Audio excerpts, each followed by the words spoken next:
So today we are going to pause on making our plate, and we are going to do the tie-dye portion of our tie-dye organic prints. So today you are going to get a piece of paper. You're going to put your name on it. And this is going to be one of the few times, close them up. This is going to be one of the few times that I'm going to tell you to put your name in the middle. Your paper is going to end up being this size. Mrs. Shartle's going to take a look at your tie-dyes and cut them down to size. So maybe this corner's stronger than this corner. So I'm going to cut it to size. So you're going to put your name smack dab in the middle and your class code. In this case, it's a B week.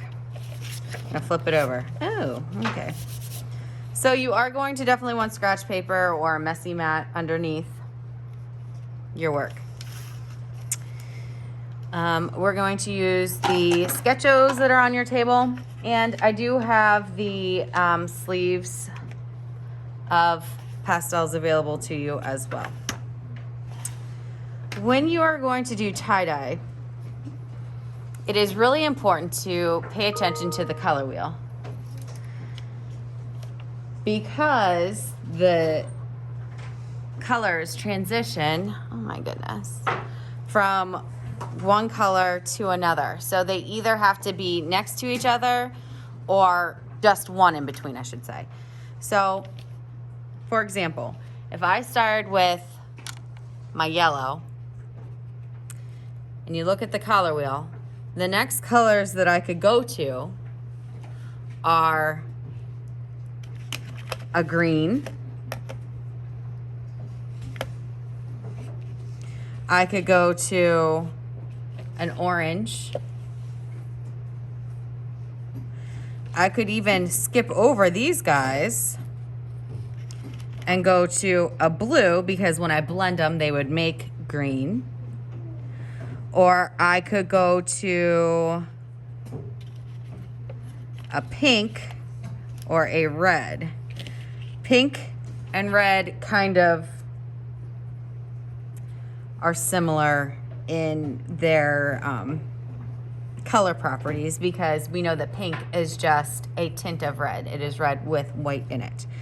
And I could do this because if I combine yellow and pink or yellow and red, I get an orange. Please put the stuff on the table, down, and direct your eyes up to the screen. Thank you. All right. So I'm going to make a suggestion for your tie-dye to try to use lighter colors. Being that we are printing in black, if you use colors like this dark purple, this violet color, it doesn't necessarily show up as well. So try to stay closer to the lighter colors. If you want purple, this is a better option because it is lighter. So Mrs. Shartle is going to do the burst, which is the typical tie-dye. It starts in the middle and it flows out. I'm going to see if I can erase whatever that is on there. All right, so with my yellow,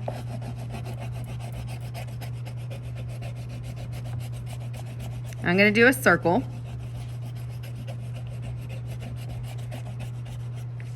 And I'm going to do these rays outward. So it's a radial kind of design. Remember, with oil pastels, occasionally you get these little gunky things that need shaken off. Okay, I'm gonna keep my yellow handy. Now I'm going to go to, this is my yellow orange. I could go to a regular orange, but I'm gonna go yellow orange, and I'm gonna go right around this. And I am putting a lot of oil pastel down. I'm not pressing super hard, but I'm not real wimpy with it, okay? And every once in a while, I'm going to pull some of those lines inward. Now I'm gonna take my yellow again, and I'm going to blend this together. And since some of those lines are longer and some of them are shorter, and some of the yellow is going into the yellow orange, it's giving you like a burst slash tie-dye effect. I'm going to go to a red violet, actually. So this is like the magenta Sketcho color.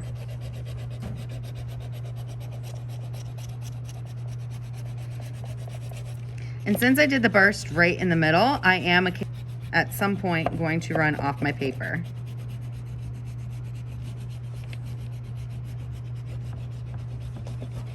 I'm gonna put some long ones in here.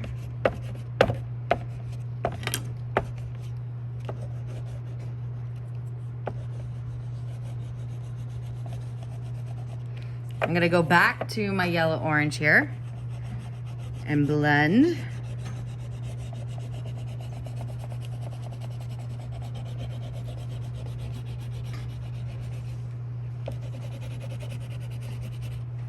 You do know that if you need to, you can peel oil pastels, right? Like peel the paper. Okay, I have lots of those little oil pastel goobers on there, so I'm gonna shake it off. Come back. You don't wanna smear those off, because let me see if I can pick some up. If I do, I can get things like that.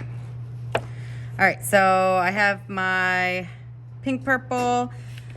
My option from here, the pink, would be to go red, to go purple, or to go blue, right? I wouldn't want to go green, because if I look at the color wheel at the front of the room, purple and green are pretty much across from each other. You're gonna get a weird funky brown, okay? I could also go back to the orange if I wanted. In this case, I'm going to go turquoise blue.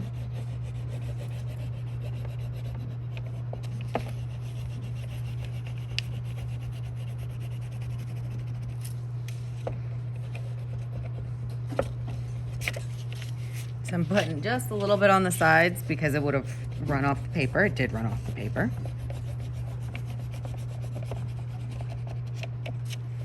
But I need a little bit of that blue being pulled into the magenta for it to look like tie-dye, right? Go back to my red violet, and I'm pulling some of these. You see how some of them are longer. And I think I'm gonna go lime green for my blue. My choices from my blue would be purple. I could go back to pink. I could go green, and I could actually go yellow too, because the yellow and the blue would mix and make green. I'm just gonna go straight for the green.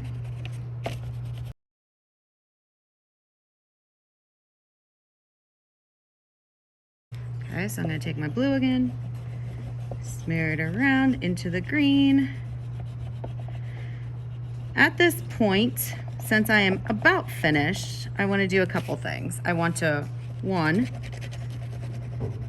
shake off a lot of those boogers, goobers, whatever you want to call them, oil pastel chunks. And two, I want to make sure that I have the majority of my white covered. I can always take my oil pastel and go back in a little bit more.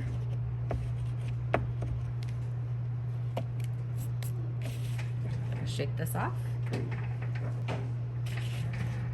And I have my tie-dye. When you have this done, you're gonna clean up your Sketchos, you're gonna clean up your sleeve of oil pastels if you have them out, and you're gonna take this over to the clay table. Then let's review this. So last class, we did a brainstorming paper, right?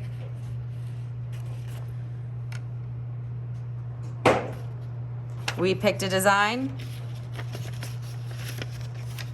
and we drew it just on this paper. Then we attached our name on the back of our styrofoam plate by writing our name on a piece of masking tape and putting it on there. Okay. We hinged this onto our styrofoam plate, traced over it with pencil, then opened it up, traced over it with pencil. I used ebony pencil because it's a little wider. And we added details or designs to it. We added a background. We added some details to our actual botanical image as well. I would like for this and this to be done for tomorrow so that we can print.